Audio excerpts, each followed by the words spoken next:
नहीं नहीं ठीक है बताइए। नहीं नहीं एकदम सबको जय मसीह की। मेरा नाम नीलिमा रनागे है। मैं हीरापुर टाटीबंध से हूँ और बहुत पहले से इस चर्च से हम जुड़े हुए हैं। हमारे हस्बैंड यहीं से बपतिस्मा लिए और यहीं से उद्धार पाए। मेरी एक बेटी है और 2 बेटियों को और अपने साथ रख के पढ़ाती हूँ। अंबिकापुर से है वो। तो गवाहियाँ तो प्रतिदिन हमारे जीवन में आती हैं और जैसे जैसे हम प्रभु की निकटता में आगे बढ़ते जाते हैं वैसे वैसे ऐसा लगता है कि प्रभु हमारे संग संग चल रहे हैं या हम प्रभु के संग संग चल रहे हैं, है ना। तो बहुत कम समय मिला है, मैं कम समय में कुछ बताने की कोशिश करूँगी।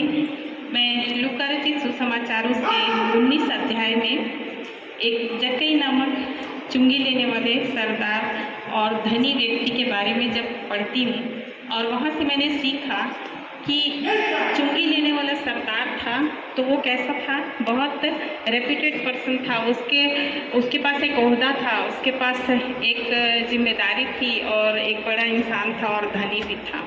लेकिन वो क्या था, यीशु को देखना चाहता था। बस प्रभु में आने के लिए ना हमारी पहली सीढ़ी है कि हम यीशु को देखना चाहें कि वो कैसे हैं। हम तो बाय बर्थ मसीही हैं, मतलब हमारा मसीही परिवार में ही जन्म हुआ, लेकिन बाइबिल को जाने मतलब बाइबिल को प्रैक्टिकली अपने जीवन में उतारना जानना उस समय से हम वास्तविक मसीही होते हैं। क्योंकि सिर्फ बाइबिल को पढ़ लेने से मसीही नहीं हो जाते हैं, लेकिन बाइबिल में जो लिखा है उसको अपने जीवन में जब हम कार्यान्वित करते हैं तब जाके हम मसीही बनते हैं। तो वैसे ही हमारा भी जीवन था और जब शादी के बाद हम इस चर्च से जुड़े उसके बाद हमको समझ में आया कि हमारे जीवन में क्या क्या गड़बड़ियाँ हैं और उसके साथ साथ प्रभु के साथ जैसे जैसे चलते गए वैसे वैसे गवाहियाँ बनती गई। 2012 में मैं स्कूल में थी जब हम जक्कई के जीवन को देखते हैं कि वो पहले वचन हमको दूसरा 19 का 2 बताता है, वह यीशु को देखना चाहता था। तो अगर हम ज़बरदस्ती किसी को दिखाना चाहें ना तो कोई कुछ नहीं देखेगा। यदि आपकी इच्छा है तो आप कुछ देखना चाहेंगे। जैसे पिक्चर ही देखने जाते हैं तो सांसारिक लोग हैं, उनका मन है तो वो जाएंगे, लंबी लंबी लाइन लगा के टिकट लेंगे, है ना। उनको टाइम वेस्ट हो रहा है नहीं लगेगा क्योंकि उनकी इच्छा है। वैसे ही जब हमारी इच्छा होती है कि हम प्रभु यीशु मसीह को जानें, ऐसे में बहुत सी बहनों की गवाहियाँ सुनी हूँ जो अन्य जाति से हैं, वो सिर्फ बाइबिल में खोज के प्रभु को जान लिए। बाइबिल के वचनों में एक बहन ने कहा कि रोमियो की पत्र में लिखा है कि आप सृष्टिकर्ता की उपासना नहीं, सृष्टि की उपासना करते हैं। जो पीपल है, जो चांद है, जो सूरज है, इसको प्रभु ने बनाया है, इनकी उपासना करते हैं। तो आप उस सृष्टिकर्ता को खोजिए जिसने इसको बनाया। तो वो बाइबिल की रोमियो के अध्याय को पढ़ के वो बहन क्या करी, उस सृष्टिकर्ता को खोज ली और उसको पाली। तो इसी तरह से जब हम जक्कई के जीवन को देखते हैं, वो क्या कहते हैं, यीशु को देखना चाहता था। तो जैसे ही हमारी इच्छा होती है, जहाँ चाह वहाँ राह होती है ना, हम चाह अपने अंदर में लाते हैं तो इच्छा हो जाती है और हम देखने लगते हैं। तो वैसे ही जक्कई के मन में चाह हुई, लेकिन जैसे हमारी चाह होती है ना तो पीछे शैतान भी लगता है कि हमको वहाँ तक ना पहुँचने दे, प्रभु यीशु मसीह तक। तो क्या होती है, हमारे जीवन में कुछ अड़चनें आती हैं। वचन बताता है कि परंतु भीड़ के कारण वो देख नहीं सकता था क्योंकि वो नाटा था, है ना।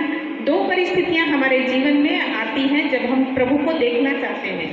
तो देखने के समय में एक तो भीड़ आ जाती है और एक उसका नाटापन। तो 2 बातें हैं यहाँ, एक सांसारिक परिस्थितियाँ आती हैं और एक शारीरिक परिस्थितियाँ आती हैं जो हमको परमेश्वर की निकटता में नहीं जाने देती, हमको देखना नहीं देती।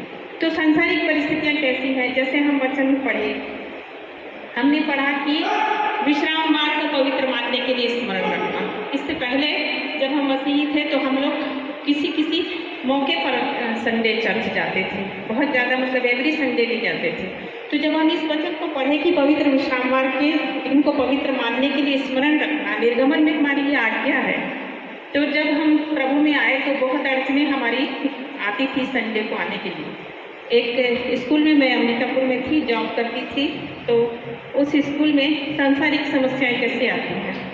हम जब संडे को चर्च जाना चाह रहे हैं तो हमारे सर बोलते हैं कि आप संडे को कुछ काम करिए, हम बोले नहीं सर हम नहीं कर सकते। बोले अच्छा आपके फेवर के लिए बोल रहे हैं कि आप संडे काम करिए, आपके पास आर्थिक समस्या है तो आपको ज़्यादा पैसा मिलेगा संडे काम करने। नहीं सर आप 6 दिन मेरे से काम कराइए, पर मैं हाथ जोड़ती हूँ, मैं संडे को नहीं आऊँगी, मैं संडे को अपने भवन में जाऊँगी।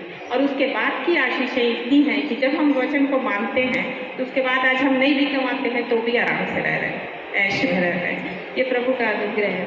तो इसी तरह से जब संडे की बात आई तो मैं वहाँ पर इंचार्ज थी और इंचार्ज 26 जनवरी पड़ा संडे को। और मैं बहुत मतलब जैसी जनवरी का कैलेंडर देखी तब से मेरे को बहुत डर लग रहा था कि 26 जनवरी मैं इंचार्ज हूँ और मैं नहीं रहूँगी तो कैसे काम होगा, सारे टीचर्स को तो काम मेरे को कराना है। और जब नेशनल फेस्टिवल होता है ना तो हम बोल भी नहीं सकते कि हम उसको अवॉइड कर रहे हैं। तो मैं बड़े उसमें परसोपेश में थी और प्रार्थना करते रही। वो स्कूल 18 साल से था, 94 से स्कूल था और मैं 2012 में वहाँ गई थी। तो वहाँ का इतिहास बदलना कोई मामूली बात नहीं थी। 26 जनवरी से जो चला आ रहा है वो हम बदल नहीं सकते, लेकिन फिर भी मैं प्रभु से प्रार्थना करते रही, प्रभु मैं ये जिम्मेदारी भी पूरा करूँ और मैं चर्च भी जाऊँ, आप ऐसा करिए।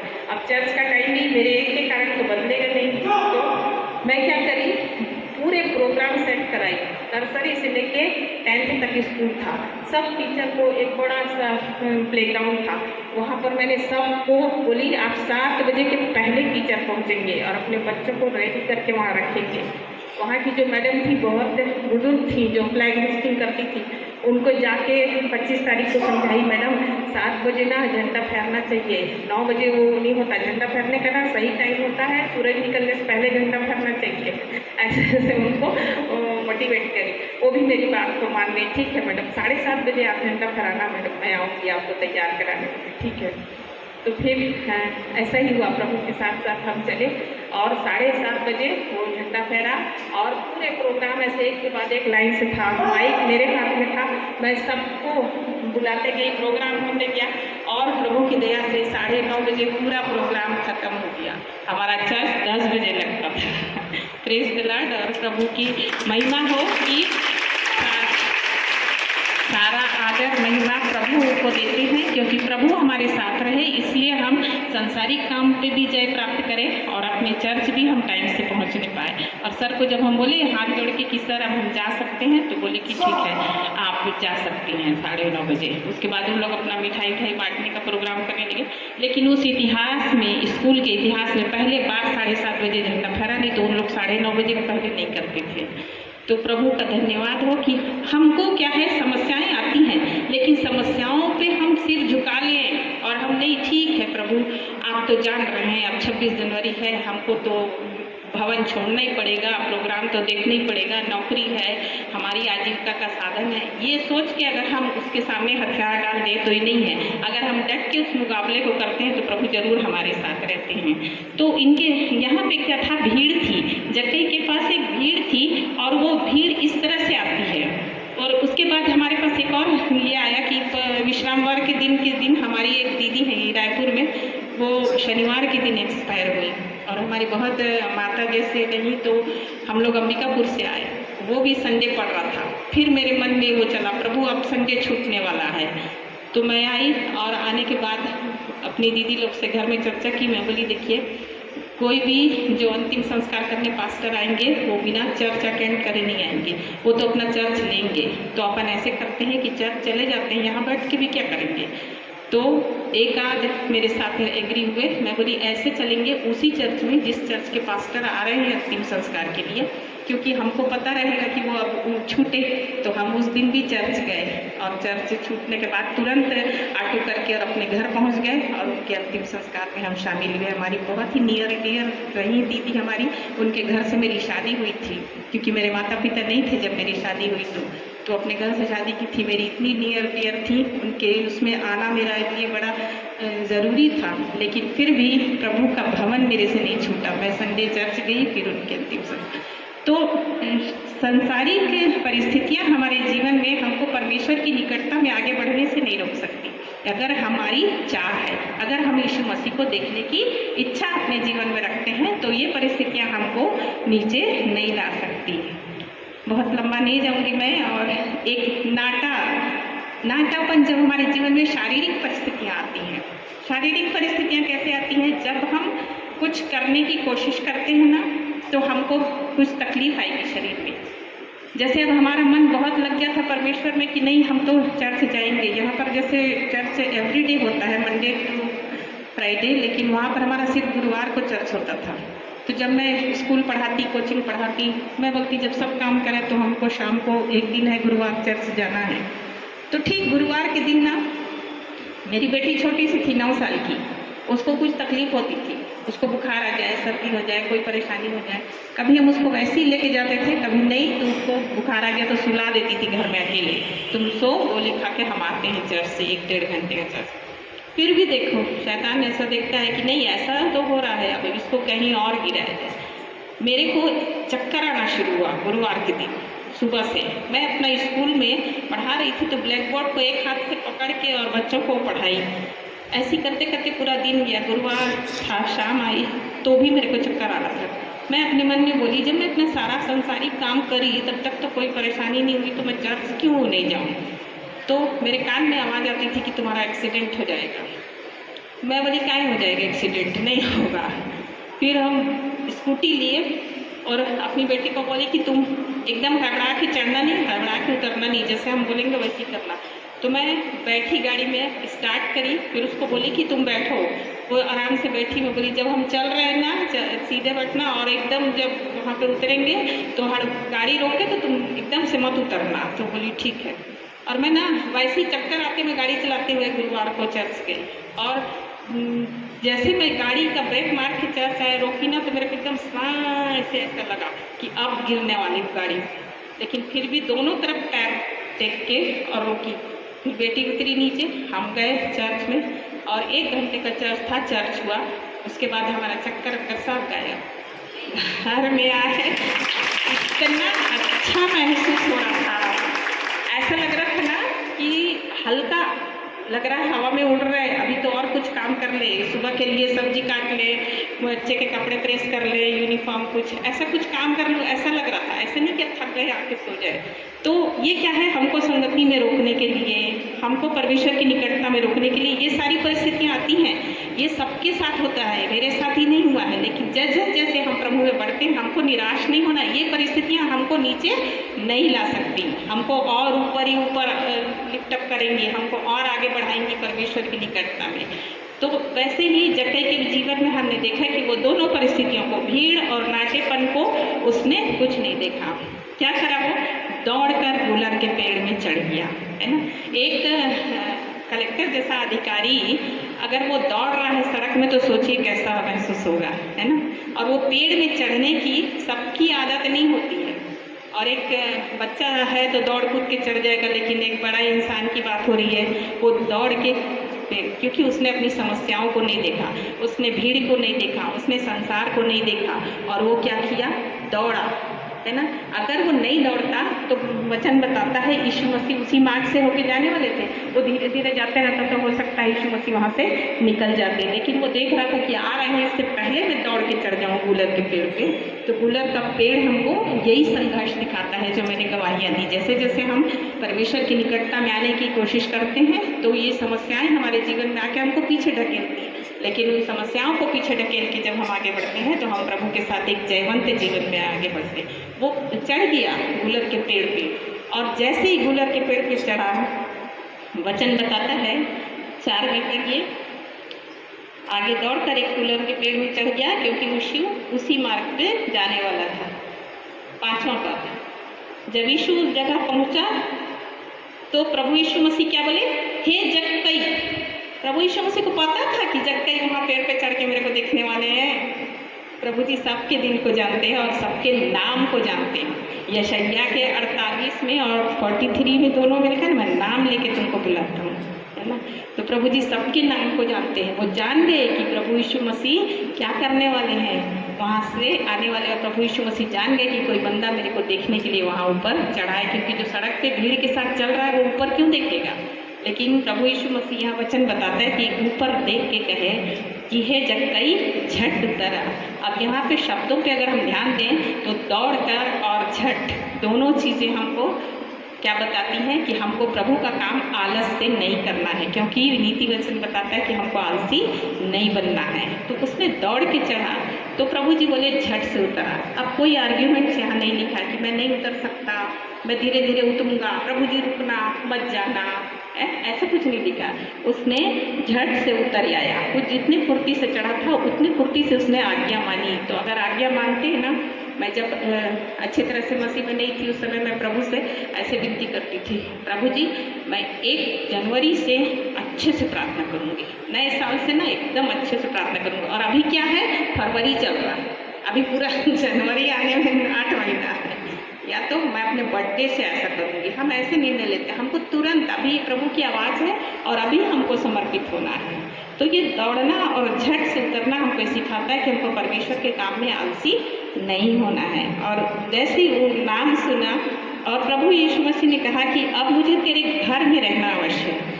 तो घर क्या है, हमारा ईंटे का मिट्टी का घर नहीं होता, हम स्वयं क्या हैं, परमेश्वर के मंदिर है। कुरिन्थियों में हम देखते हैं ना, 1 कुरिन्थी 3:16 में ये बात लिखी है कि तुम परमेश्वर के मंदिर हो और तुम परमेश्वर का आत्मा तुम में निवास करता है। तो प्रभु यीशु मसीह उसको बोले तुम्हारे घर में रहना अवश्य। तो जक्कई के जीवन में आ गए, उसने नाम लेके बुलाया और नाम लेके बुला के वो उनके जीवन में आ गए। और जैसे प्रभु हमारे जीवन में आते हैं तो 6वां पद बताता है कि तुरंत उतरकर, एक शब्द लिखा है वहाँ, आनंद से। आज्ञा मानना है तो उसको आनंद से मानना है ना, कष्ट से नहीं। मैं तो 25 साल से टीचर रही, 2-3 साल प्रिंसिपल भी रही, तो मैं सब चीज़ का अनुभव देखी। जब प्रिंसिपल हमको कुछ काम बोलते हैं ना तो कभी हम खुशी से नहीं करते, उसको तो बैठे बैठे ऐसे करना आता है ना, इतना काम रहता है टीचर को फिर भी एक काम है। लेकिन पूरे बाइबल में पढ़िए, लिखा है कि अपने शासकीय अधिकारियों के अधीन में रहो। महिलाओं को ना अधीनता का ही जीवन दिया गया है। आपको किसी भी अधिकारी के अधीन में रहना है, ठीक है वो कैसा नहीं कर रहा है, गलत कर रहा है तो भी उसके अधीन में रहना, तब परमेश्वर हमको आशीष देंगे। लेकिन टीचर क्या होता है, प्रिंसिपल बोली तो टीचर, अब हम जाके बच्चों को बोलेंगे, हम टीचर है ना, हम बच्चों को बोलेंगे वो कुड़कुड़ा देंगे, इनको कुछ नहीं होता, 5 पन्ना लिख के लाने बोले, 6 पन्ना लिख के लाने बोले, वो भी आज्ञाकारी नहीं। तो आज्ञा को बाइबल हमको सिखाती है आनंद से मानना। घर में भी आप देखिए, बच्चों को एक बार पानी मंगो, खुशी से ला के देंगे, दूसरी बार पानी देना नहीं, तीसरी बार कितना पानी पीते हो मम्मी, 3 बार पानी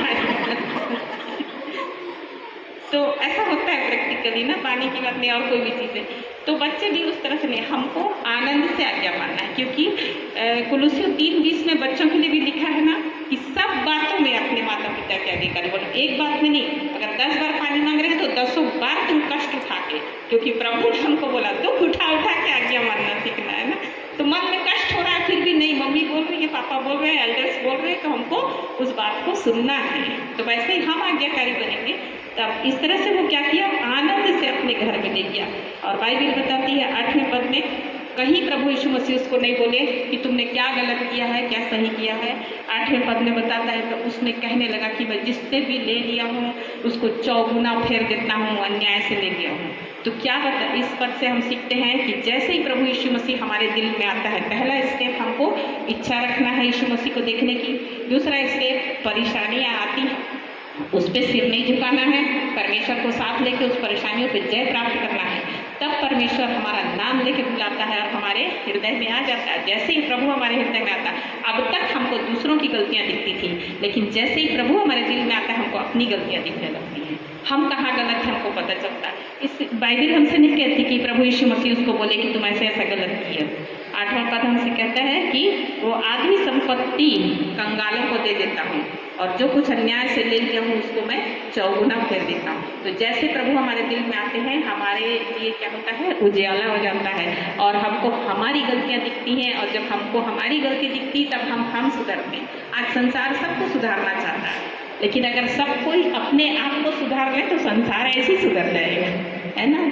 तो अपने आप को सुधार लें, अपने जीवन को सुधार लें। उसके बाद 9वां पद कहता है कि आज इस घर में उद्धार आया है।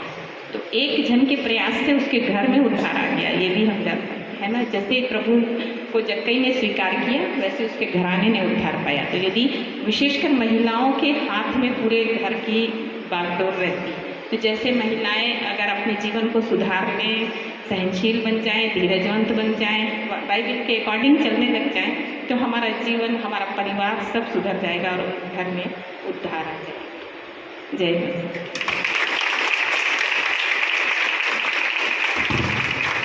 हम लोग अपने स्थान में खड़े हो जाएं। बहुत आयत की आशीष से और भी ऐसी बहन लोग तैयार होंगे। और बहुत अच्छी बात, तो वो आपने जो सुना, आपको वो कदम उठाना है। काम दिया जाता है, उस काम को कुड़कुड़ाना नहीं है। झट से मिलने की इच्छा, चलो हम यीशु से मिलेंगे, चलो हम संगति करेंगे, चलो हम इस काम को करेंगे। हाँ, देखेंगे, टाइम होता है, टाइम तो होता ही है, पर बहुत बहुत बहुत अच्छा प्रकाशन रहा। और अगले वाले दिन, अगले सप्ताह, अगले संडे को यदि और कोई बहन तैयार है तो ऐसे ही तैयारी के साथ आना है और आपको ऐसे अपनी गवाही रखना है।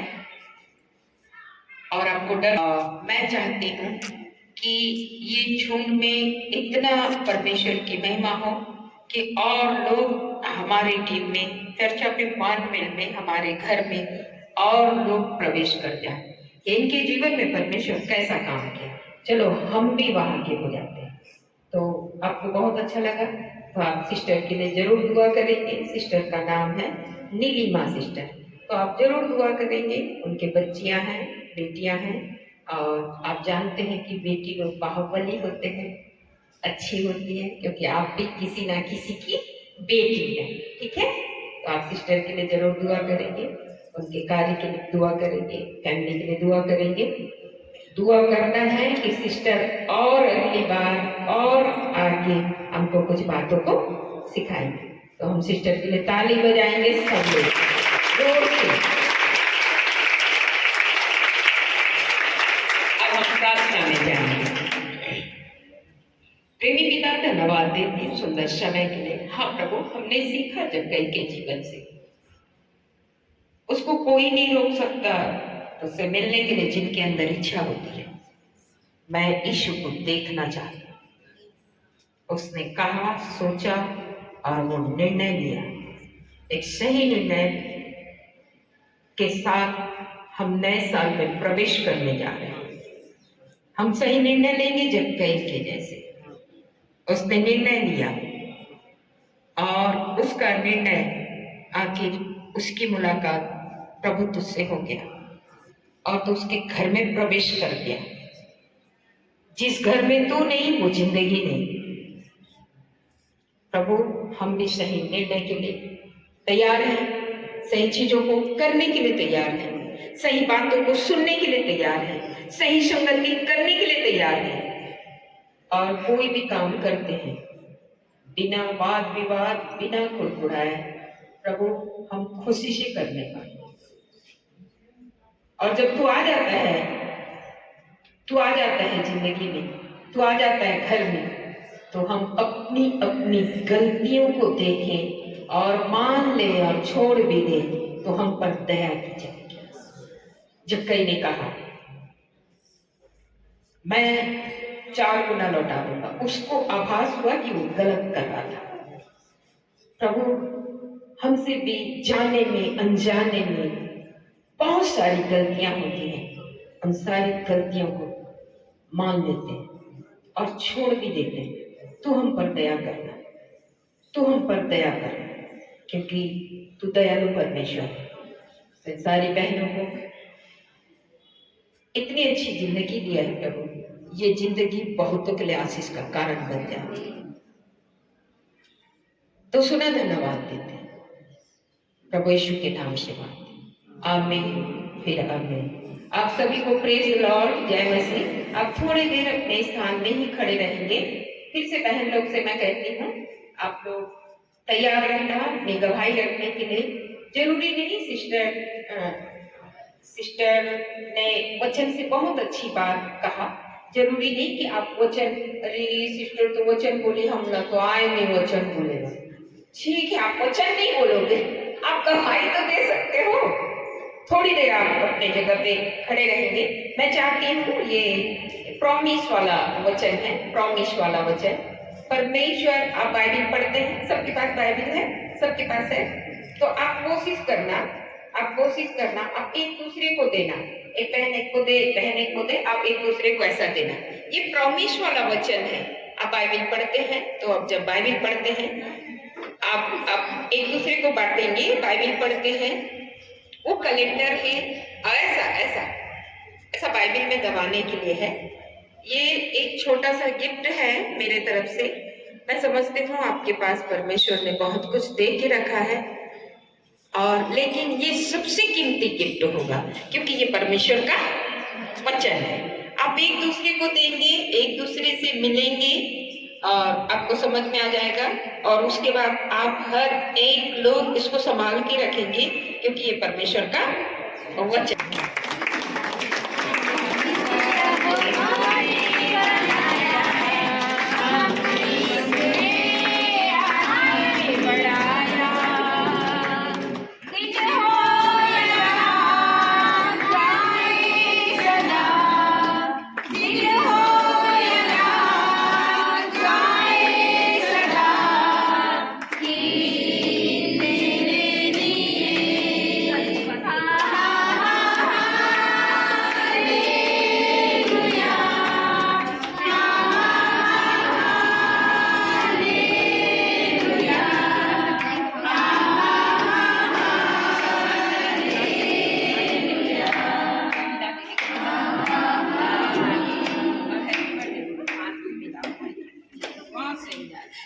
अब आप लोग केक खा के जाएंगे, बच्ची को आप बधाई दे सकते हैं, सब लोग बधाई दे सकते हो।